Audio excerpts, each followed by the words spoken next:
Hello friends, welcome to my channel learning commerce. आज हमारा topic है रेशियो एनालिसिस। टॉपिक स्टार्ट करने से पहले समझते हैं रेशियो क्या होता है। रेशियो दो फिगर्स के बीच में रिलेशनशिप एस्टैब्लिश करता है अर्थमेटिकल फॉर्म में, जैसे current assets upon current liabilities. Current assets अगर हमारी 2 लाख से करंट लाइबिलिटीज़ 1 लाख है, रेशियो आया 2:1। इसका मतलब करंट एसेट्स हमारी करंट लाइबिलिटी से ट्वाइस है।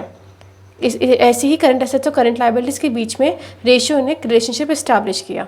अब आते हैं एडवांटेजेस और रेशियो एनालिसिस पे। फर्स्ट एडवांटेज है helpful in analysis of financial statements. Financial statements हमारी कंप्राइज करती हैं बैलेंस शीट और statement of profit and loss की। बैलेंस शीट और statement of profit and loss में हमारा कैपिटल क्या रहा, असेट्स क्या रहे, ये मेंशन किए होते हैं। रेशियोज हमें उनका रिलेशनशिप बताता है और फाइनेंशियल साउंडनेस और फाइनेंशियल पोजीशन कंपनी की बताने में हेल्प करता है। नेक्स्ट है हेल्पफुल इन कंपैरेटिव स्टडी। रेशियो एनालिसिस से हम पुराने ईयर्स के अमाउंट से कंपैरिजन कर सकते हैं और किसी और कंपनी के रेशियो से भी हम कंपैरिजन कर सकते हैं। रेशियो एनालिसिस हमें कंपेयर करने में हेल्प करता है। थर्ड है helpful in locating the weak spots of the business.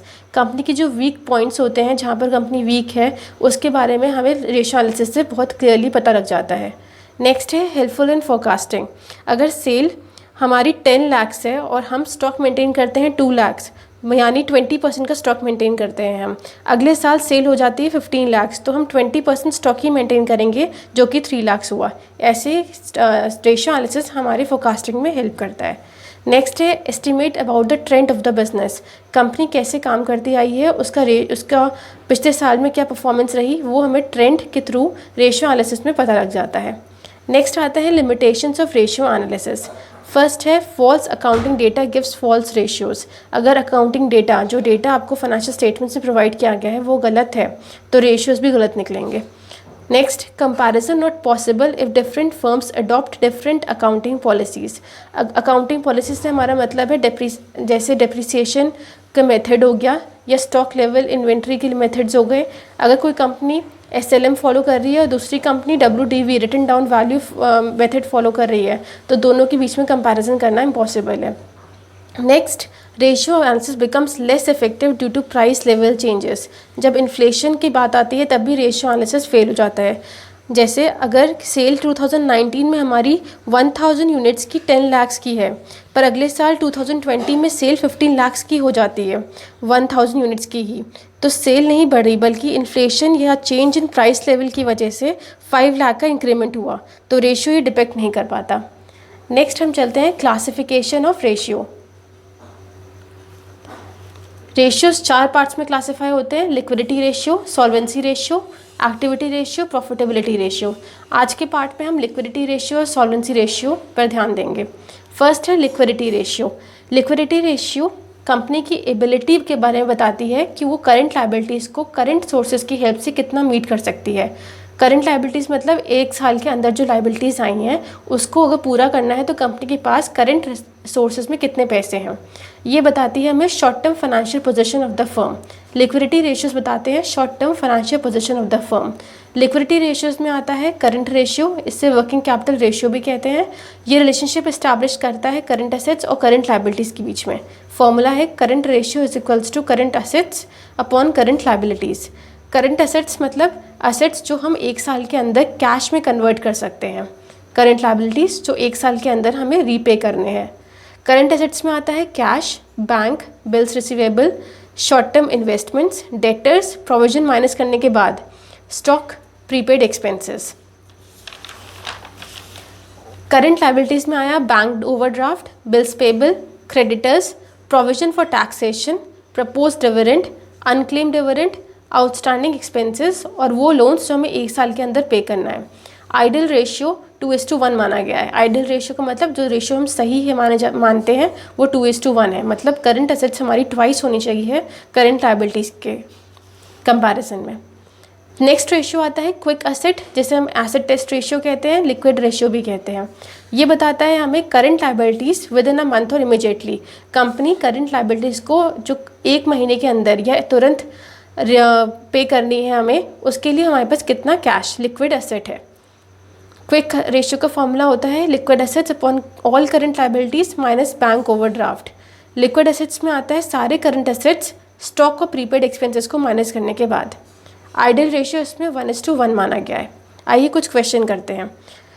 Question पहला है कैलकुलेट करंट रेशियो। इसमें हमें करंट रेशियो निकालना है। वर्किंग कैपिटल दिया है 6 लाख, क्रेडिटर्स दिए हैं 1,80,000, अदर करंट लायबिलिटीज़ दिए 2 लाख। हमें पता है कि करंट लायबिलिटीज़ जो हैं वो क्रेडिटर्स और अदर करंट लायबिलिटीज़ को ऐड करने के बाद हमें मिलेंगी। तो creditors plus other current liabilities को हमने ऐड किया, 1,80,000, 20,000, टोटल आया 2 लाख। नेक्स्ट, वर्किंग कैपिटल होता है current assets minus current liabilities. Working capital business में लिक्विड कैश है जो ऑपरेशंस में हेल्प करता है। करंट एसेट्स हमारा निकल जाएगा इस फॉर्मूले के according, working capital plus current liabilities.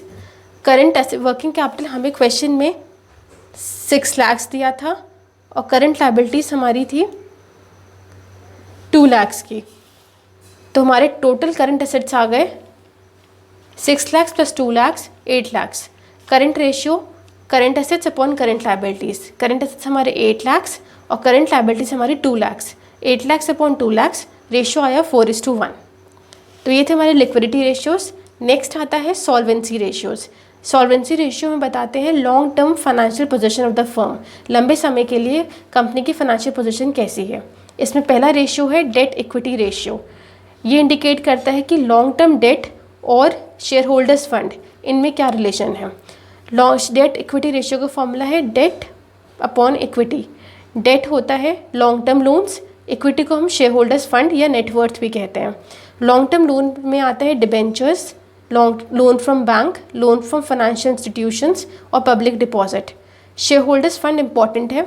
Share holders fund में आया equity share capital, preference share capital भी आती है इसमें, securities premium, general reserve, capital reserve, other reserves और credit balance. Credit balance profit and loss account का, credit balance मतलब profit. Share holders fund वो पैसे होते हैं जो शेयर होल्डर्स के होते हैं।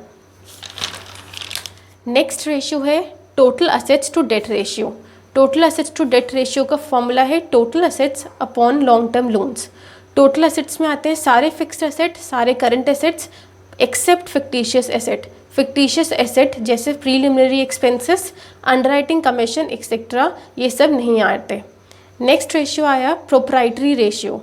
ये इंडिकेट करता है कि टोटल असेट्स का कितना पोर्शन इक्विटी से फंडेड है। मतलब टोटल असेट्स में जो हमने खर्चा किया है उसमें कितना खर्चा ओनर्स ने किया है, ओनर्स के पैसों का से किया गया है। प्रोप्राइटरी रेशियो है equity upon total assets. Equity को शेयर होल्डर्स फंड भी कहते हैं अपॉन टोटल असेट्स। आइए क्वेश्चन की तरफ देखें। Question, calculate debt equity ratio, total assets to debt ratio, proprietary ratio. Balance sheet दी है हमें जिसमें लायबिलिटीज़ में है equity share capital 3 lakh, preference share capital 1 lakh, reserves 50,000, profit and loss 65,000, 12% mortgage loan 1,80,000, current liabilities 1,20,000। Asset side में दिया है fixed assets 4,50,000, current assets 3,50,000, share issue expenses 50,000। जो इशू के शेयर के इशू के टाइम पे खर्चा किया जाता है उन्हें शेयर इशू एक्सपेंसेस कहते हैं। ये 15,000 है। सबसे पहले निकालते हैं डेट इक्विटी रेशियो जिसका फॉर्मूला है डेट अपॉन इक्विटी और share holders fund. Share holders fund जैसे आपको पता है उसमें आएगा equity share capital, preference share capital, reserves, profit and loss और शेयर इशू एक्सपेंसेस हम माइनस कर देते हैं क्योंकि ये खर्चा है शेयर के इशू के टाइम पे। इक्विटी शेयर कैपिटल हमें दी हुई है 3 lakh, preference share capital 1 lakh, ये भी आएगी, रिजर्व्स भी आएगा 50,000 का, मॉर्गेज लोन भी आएगा 65,000 का, प्रॉफिट एंड लॉस भी आएगा 65,000 का। इन सबको ऐड कर लेंगे, 3 lakh plus 1 lakh 50,000, 65,000 minus 15,000 share issue expenses का। शेयर होल्डर्स फंड हमारे आ गए 5 लाख। डेट इक्विटी रेशियो का फॉर्मूला है 1 डेट अपॉन इक्विटी या share holders fund. Share holders fund हमने कैलकुलेट कर लिए 5 लाख, डेट हमें पता है कि 1,50,000 का ही है। हमने करंट लायबिलिटीज़ क्यों नहीं ली क्योंकि इसमें लॉन्ग टर्म डेट की बात होती है। तो 1,80,000 upon 5 lakh, debt equity ratio आया 0.36:1। नेक्स्ट है total assets to debt ratio. इसका फॉर्मूला होता है total assets upon debt. Total assets में हमें फिक्स्ड असेट्स और करंट असेट्स आते हैं और डेट में long term loan. Total fixed assets हमारे थे 4,50,000 के, करंट असेट्स थे 3,50,000 के। इन दोनों को ऐड करेंगे और लोन था हमारा लॉन्ग टर्म का 1,80,000 का। 4,50,000 प्लस 3,50,000 अपॉन 1,80,000, रेशियो आया 4.4:1। नेक्स्ट है प्रोप्राइटरी रेशियो, जिसका फॉर्मूला होता है equity upon total assets. Equity हमारी थी, इक्विटी का मतलब शेयर होल्डर्स फंड, वो था हमारा 5 लाख। यहाँ इक्विटी का मतलब सिर्फ इक्विटी शेयर कैपिटल से नहीं होता, इक्विटी मतलब share holders fund. Share holders fund हमारे 5 लाख थे upon total assets. Total assets हमारी 4,50,000 प्लस 3,50,000 हम दोबारा करेंगे तो हमारा, और इसको 100 से मल्टीप्लाई करेंगे तो हमारा आया प्रोप्राइटरी रेशियो 62.5% का।